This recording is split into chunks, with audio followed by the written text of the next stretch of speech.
ರಾಜ್ಯದಲ್ಲಿ ಹೃದಯಾಘಾತಕ್ಕೆ ಬಲಿಯಾಗ್ತಾ ಇರೋರ ಸಂಖ್ಯೆ ಏರ್ತಾನೆ ಹೋಗ್ತಾ ಇದೆ. ಹಾಸನ ಜಿಲ್ಲೆಯಲ್ಲಿ ಇವತ್ತು 4 ಹೃದಯಾಘಾತಕ್ಕೆ ಬಲಿಯಾಗಿದ್ದಾರೆ. ಈ ಮೂಲಕ ಜಿಲ್ಲೆಯಲ್ಲಿ 40 ದಿನಗಳ ಅಂತರದಲ್ಲಿ 22 ಮಂದಿ ಸಾವನ್ನಪ್ಪಿದ್ದಾರೆ. ಹೀಗಾಗಿ ಹಾಸನ ಜನರಲ್ಲಿ ಆತಂಕ. ಇವತ್ತು 50 ವರ್ಷ ಮೇಲ್ಪಟ್ಟವರು 4 ಸಾವನ್ನಪ್ಪಿದ್ರೆ ಇದರಲ್ಲಿ ಒಬ್ಬರು ಮಹಿಳೆ ಇದ್ದಾರೆ. ವಿಜಯಪುರದಲ್ಲಿ 26 ವರ್ಷದ ವೈದ್ಯಕೀಯ ವಿದ್ಯಾರ್ಥಿ ವೈಭವ್ ಕುಲಕರ್ಣಿ ಸಾವನ್ನಪ್ಪಿದ್ದಾರೆ. ದಾವಣಗೆರೆಯಲ್ಲಿ 34 ವರ್ಷದ ಸೈಯದ್ ಎಂಬಾತ ಹಠಾತ್ ಹೃದಯಾಘಾತಕ್ಕೆ ಬಲಿಯಾಗಿದ್ದಾರೆ. ಪ್ರಕರಣವನ್ನು ಗಂಭೀರವಾಗಿ ಪರಿಗಣಿಸಿರುವ ಸರ್ಕಾರ ಜಯದೇವ ನಿರ್ದೇಶಕ ರವೀಂದ್ರ ನೇತೃತ್ವದಲ್ಲಿ ವಿಶೇಷ ತಂಡವನ್ನು ರಚನೆ ಮಾಡಿದೆ. ಇನ್ನು ಹಾಸನ ಡಿಎಚ್ಒ ಡಾಕ್ಟರ್ ಅನಿಲ್ ಕುಮಾರ್ ಎಲ್ಲಾ ಪ್ರಕರಣಗಳು ಹೃದಯಾಘಾತ ಅಲ್ಲ, ಜನರು ಆತಂಕ ಪಡುವ ಅಗತ್ಯ ಇಲ್ಲ ಅಂದಿದ್ದಾರೆ. ಇನ್ನು ಸಿಎಂ ಕೂಡ ಹೃದಯಾಘಾತ ಹೆಚ್ಚಳಕ್ಕೆ ಕಾರಣ ಏನು ಅಂತ ಮಾಹಿತಿ ಪಡಿತೀವಿ, ನಿಯಂತ್ರಣಕ್ಕೆ ಸೂಕ್ತ ಕ್ರಮ ತೆಗೆದುಕೊಳ್ತೀವಿ ಅಂತ ಹೇಳಿದ್ದಾರೆ. ಯಾಕೆ ಬರ್ತಾ ಇದೆ, ಕಾರಣ ಏನು ಅಂತಕ್ಕಂಥದ್ದು ಪತ್ತೆ ಹಚ್ಚಬೇಕು. ಆ ಕಾರಣಕ್ಕೆ ಪರಿಹಾರ ಕಂಡುಕೊಳ್ಳತಕ್ಕಂಥದ್ದು. ಹೃದಯಾಘಾತ, ಕ್ಯಾನ್ಸರು, ಕಿಡ್ನಿ ಸಮಸ್ಯೆ ಚಿಕ್ಕ ವಯಸ್ಸಿಗೆ ಬರ್ತಾ ಇರುವಂಥದ್ದು ನಾವು ಕಾಣ್ತಾ ಇದ್ದೀವಿ. ನಿಜವಾಗ್ಲೂ ಏನಾಗಿದೆ, ಏನು ಕಾರಣ ಅಂತ ನಾನು ನಮ್ಮ ಇಲಾಖೆಯಿಂದ ಕಸ್ಕೊಳ್ಳೋಕೆ ಹೇಳಿದ್ದೀನಿ. ಜೀವನ ಶೈಲಿಯಿಂದ ಮತ್ತು ಆಹಾರ ಪದ್ಧತಿಗಳಿಂದ ಈ ಮೊಬೈಲ್ 21 ಸಾವುಗಳು ಅಂತ ಹೇಳಿದರೆ ಅದ್ರ 21ರಲ್ಲಿ ಜನರಲ್ ಡೆತ್ಸು ಸೇರಿದೆ. ಅಂದರೆ general death means age related deaths ಮತ್ತು ಟರ್ಮಿನಲ್ಲಿ ಡೆತ್ಸು ಮತ್ತು ಕಿಡ್ನಿ ಪ್ರಾಬ್ಲಮ್ ಇರೋರು ಅಥವಾ ಬೇರೆ ಥರ ತೊಂದರೆ ಇರೋರು ಸಹ ಅದರಲ್ಲಿ ಇನ್ಕ್ಲೂಡ್ ಆಗಿದ್ದಾರೆ. ಇದರಲ್ಲಿ ಬಹುಪಾಲು ಡೆತ್ ಮನೆಯಲ್ಲಿ ಆಗಿರೋದು. ಅವ್ರದ್ದು ಹಳೆ ಮೆಡಿಕಲ್ ರೆಕಾರ್ಡ್ಸ್ ನೋಡಿಕೊಂಡು ಅವರಿಗೆ ಯಾವ ಥರದ್ದು ಕಾಯಿಲೆ ಇತ್ತು ಅದನ್ನು ನಾವು ಚೆಕ್ ಮಾಡಬೇಕಾಗಿದೆ. ಕೋವಿಡ್ ಸರ್ಕಾರಗಳಿಗೆ ನನ್ನನ್ನು ಏನೋ ಬ್ಲೇಮ್ ಮಾಡಿಬಿಡ್ತಾರೆ, ನನ್ನನ್ನು ನಾನು ಡಿಫೆಂಡ್ ಮಾಡ್ಕೋಬೇಕು ಅನ್ನೋ ಮನೋಸ್ಥಿತಿಗೆ ಬಂದರೆ ನಾವೇನೂ ಮಾಡೋಕ್ಕಾಗಲ್ಲ.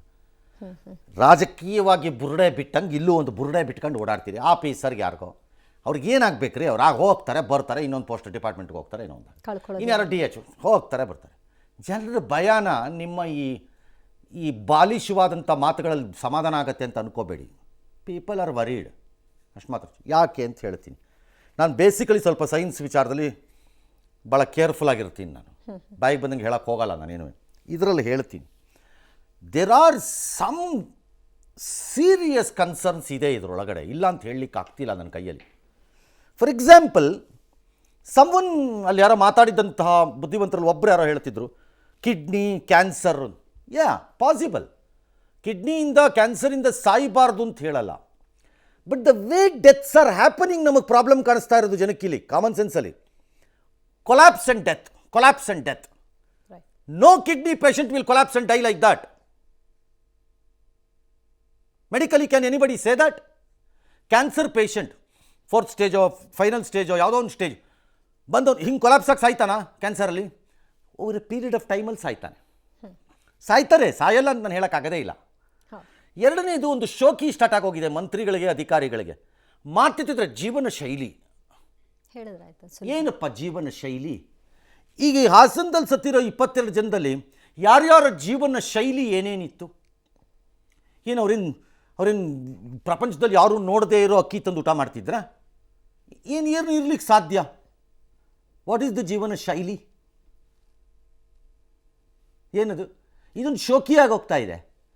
ಮಾತಾಡ್ತಿದ್ರೆ ಇದು ಜೀವನ ಶೈಲಿ. ಅಫ್ಕೋರ್ಸ್ ಜೀವನ ಶೈಲಿಯೂ ಒಂದು ಕಾರಣ ಈ ಎಲ್ಲ ಪ್ರಾಬ್ಲಮ್ಗಳಲ್ಲಿ, ಇನ್ಕ್ಲೂಡಿಂಗ್ ಸ್ಟ್ರೆಸ್ ಇರಬಹುದು, ನಾನಿಲ್ಲ ಅಂತ ಹೇಳ್ತಿಲ್ಲ. ಅದಕ್ಕೆ ನಾವು ಇದನ್ನು ಸ್ಟಡಿ ಮಾಡೋಣ ಅನ್ಬೇಕೇ ಹೊರತು ಯಾರೋ DHOನೋ ಇನ್ನಾರೋ ಆಫೀಸರೋ ಕೂತ್ಕೊಂಡು ನಮ್ಮೇಲೇನು ಬರೆದಿರೋ ಥರ ಇದೆಲ್ಲ ಜನರಲ್ ಡೆತ್ತು ಅಂತ ಡಿಫೆಂಡ್ ಮಾಡೋ ಮೂರ್ಖತನಗಳಿಗೆ ಹೋಗಬೇಡಿ. People are varied. ಕ್ರಿಕೆಟ್ನವ್ನು ಆಡ್ತಾ ಇದ್ದವರು 6 ಹೊಡೆದ್ಬಿಟ್ಟು ಹಿಂಗೆ ಹೋಗಿ ಬಂದ್ಬಿಟ್ಟು ಹಿಂಗೆ ಕುಸಿದು ಬಿದ್ದ. ಕ್ಯಾನ್ಸರ್ನ ಹಾರ್ಟಾ? ಯಾವುದು ಜೀವನ ಶೈಲಿನ? ಏನು ವಾಟ್ ಈಸ್ ಜೀವನ ಶೈಲಿ? ಸ್ಮೋಕಿಂಗ್, ಗುಂಡಾಗ್ತಾನೆ. ಹಾರ್ಟ್ ವಿಚಾರದಲ್ಲಿ ಹೆರಿಡಿಟರಿ ಡ್ಯಾಶು ಇದೆ. ಸ್ಮೋಕ್ ಮಾಡ್ತಿರೋನು, ಗುಂಡಾಗ್ತಿರೋನು ಎಲ್ಲರೂ ಹಂಗಾರೆ ದಬ್ಕ ಅಂತ ಬಿತ್ತೋ ಸತ್ತೋಗ್ತಾರಾ? ಸಾಯ್ಬೇಕಾ? No, something has happened. ನಮ್ಮಲ್ಲೇನೋ ಆಗಿದೆ.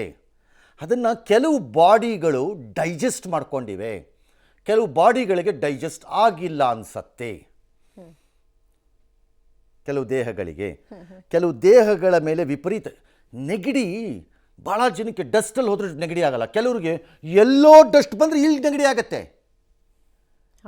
ಅಲರ್ಜಿ ತಡ್ಕೊಳ್ಳಲ್ಲ ಅವ್ರಿಗಾಗಲ್ಲ. ಕೆಲವರು ಮಲ್ಲಿಗೆ ಹೂವಿನ ಮಧ್ಯದಲ್ಲೇ ಕೂತ್ಕೊಂಡಿರ್ತಾರೆ, ಅವ್ರಿಗೇನೂ ಆಗಲ್ಲ. ಕೆಲವರು ಯಾರೋ ಹೆಣ್ಮಗಳು ಮಲ್ಲಿಗೆ ಹೂ ಮುಡ್ಕೊಂಡೋದ್ರೆ ಅಲರ್ಜಿ ಆಗಿಬಿಡುತ್ತೆ. ಹಾಗಾಗಿ there is something happening which we don't know. ಅದನ್ನು ಪತ್ತೆ ಹಚ್ಚಿ. ಎಸ್. ರಾಜ್ಯದಲ್ಲಿ ಗೋವಿನ ವಿಚಾರಕ್ಕೆ ಸಂಬಂಧಪಟ್ಟ ಹಾಗೆ ಗಲಾಟೆಗಳು ನಡೆದಿವೆ. ಬೆಳಗಾವಿಯ ಹುಕ್ಕೇರಿಯ ಇಂಗಳಿಯಲ್ಲಿ ಶ್ರೀರಾಮ ಸೇನೆ ಕಾರ್ಯಕರ್ತರನ್ನ ಮರಕ್ಕೆ ಕಟ್ಟು ಹಾಕಿ ಹಲ್ಲೆ ನಡೆಸಿದಂತಹ ಪ್ರಕರಣ ಸಂಬಂಧ ಈಗ ಹಲ್ಲೆಗೊಳಗಾದಂತಹ ಕಾರ್ಯಕರ್ತರ ಮೇಲೆಯೇ ಎಫ್ಐಆರ್ ಆಗಿದೆ. ಮಹಿಳೆಯ ಮೇಲೆ ಹಲ್ಲೆ ನಡೆಸಿರುವ ಆರೋಪ ಸಂಬಂಧ ಎಫ್ಐಆರ್ ಆಗಿದೆ. ಇತ್ತ ಹಲ್ಲೆ ಮಾಡಿದ ಇಂಗಳಿಗೆ ಗ್ರಾಮದ ಕೆಲವರ ಮೇಲೂ ಕೂಡ ಪೊಲೀಸರು ಸುಮೋಟೋ ಕೇಸ್ ಹಾಕೊಂಡು ತನಿಖೆ ನಡೆಸ್ತಾ ಇದ್ದಾರೆ. ಆಯ್ತಪ್ಪ, ಯಾರ ಮೇಲೆ ಯಾರು ಸರಿನೋ ಅವ್ರ ಮೇಲೆ ಕೇಸ್ ಮಾಡಿ. ದನ ಸಾಗಿಸ್ತಿದ್ದಿದ್ದು ಔಟ ಇಲ್ವಾ ಹೇಳಿ ಅಷ್ಟೇ. ದನ ಸಾಗಿಸ್ತಿದ್ದ ಅಂದರೆ ಅವ್ರ ಮೇಲೆ ಕೇಸ್ ಹಾಕೊಳ್ಳಿ. ಅದಕ್ಕೆ ರಿಲೇಟೆಡ್ ಬೇರೆ ಯಾರ್ದು ಇದು ಅಂದರೆ ನಿಮಗೆ ಇದು ನೋಡ್ಕೊಳ್ಳಿ ಅದು ಏನು ಅಂತ ನೋಡೋಣ. ಬಟ್ ಪ್ಯಾಟ್ರನ್ ಮಾಡೋಕ್ಕೆ ಹೋದರೆ ಅದನ್ನು ನೀವು ಇನ್ನಷ್ಟು ಕೆರಳಿಸ್ತಾ ಇರ್ತೀರಿ ಜನನ್ನ ಅನ್ನೋದನ್ನು ಮರಿಬೇಡಿ ಅಷ್ಟೇ, ಇನ್ನೇನಿಲ್ಲ. ಎಲ್ಲ ಗೋವಿನ ತಲೆ ಪತ್ತೆ ಆಗೋದು ಅಂತಂದರೆ ನಾಳೆ ಇನ್ನೊಂದ್ರ ತಲೆ ಪತ್ತೆ ಆದರೆ ಏನು ಮಾಡ್ತೀರಿ? ಅದು ಓಕೆನಾ? ಇದೇ ಹೇಳೋದು. This is what we say. ಸೂಕ್ಷ್ಮತೆ ಅರ್ಥ ಮಾಡ್ಕೊಳ್ಳಿ. ಸೆಪ್ಟೆಂಬರ್ಗೂ ಕ್ರಾಂತಿ ಪಾಂತಿ ಎಲ್ಲ ಏನೇನೋ ಎಂಥದ್ದು ಒಂದು ದಾಖಲೆ ಮಾಡ್ತಾನೆ. KRSಗೆ ಇವತ್ತು ಅವರು ಬಾಗಿನ ಕೊಟ್ಟರು ಮುಖ್ಯಮಂತ್ರಿಗಳು. ಜೂನ್ ತಿಂಗಳಲ್ಲಿ ಕೊಟ್ಟಿದ್ದು ಅವರೇ ಫಸ್ಟ್ ಅಂತ. ಬಿಕಾಸ್ ನಮ್ಮದು ರೆಕಾರ್ಡೆಡ್ ಹಿಸ್ಟ್ರಿ ಆಫ್ 80 ವರ್ಷ 90 ವರ್ಷದಲ್ಲೋ ಜೂನ್ನಲ್ಲಿ ತುಂಬಿರಲಿಲ್ಲ ಇದು ಅನ್ನೋದಿತ್ತು. ಹಾಗಾಗಿ ಸಹಜವಾಗಿ ಇದಾಯಿತು. ಬೆಳಿಗ್ಗೆ ಇವತ್ತು ಬಾಗಿನ ಎಲ್ಲ ಕೊಟ್ಟಿದ್ದ. ಹೌದು. 93 ವರ್ಷಗಳಲ್ಲಿ 76 ವರ್ಷಗಳು ಭರ್ತಿಯಾಗಿದ್ದಾವೆ. 17 ಬಾರಿ ನೀರು ತುಂಬಿಲ್ಲ. ನಾವು ಅಧಿಕಾರಕ್ಕೆ ಬಂದಾಗಲೂ ಕೂಡ ಭಾರಿ ಬರಗಾಲ. ವಿರೋಧ ಪಕ್ಷದವರು ಸಿದ್ದರಾಮಯ್ಯನವರ ಕಾಲ್ಗುಣ ಚೆನ್ನಾಗಿಲ್ಲ, ಕಾಂಗ್ರೆಸ್ ಸರ್ಕಾರ ಕಾಲ್ಗುಣ ಚೆನ್ನಾಗಿಲ್ಲ. ನಾವು ಮೂಢನಂಬಿಕೆಗಳ ವಿರುದ್ಧವಾಗಿ ಒಂದು ಕಾಯ್ದೆ ಮಾಡಿದೀವಿ. ಪ್ರಕೃತಿ ನಿಮ್ಮ ಆಸೆಗಳನ್ನೆಲ್ಲ ಪೂರೈಸ್ತದೆ, ಆದರೆ ದುರಾಸೆಗಳನ್ನಲ್ಲ. ಪ್ರಕೃತಿಗೆ ವಿರುದ್ಧ ಇಲ್ಲ, ಕರೆಕ್ಟ್.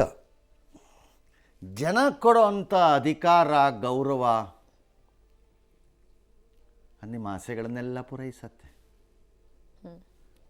ನಿಮ್ಮ ದುರಾಸೆಗಳನ್ನಲ್ಲ. ಬಟ್ ಅನ್ಫಾರ್ಚುನೇಟ್ಲಿ ಇಂಡಿಯನ್ ಡೆಮೋಕ್ರಸಿನಲ್ಲಿ ದುರಾಸೆಗಳನ್ನು ಅದು ಪೂರೈಸ್ತಾ ಇದೆ ಈಗ ಇವ್ರಿಗೆ ಬೇಕಾದ ಹಾಗೆ. All right.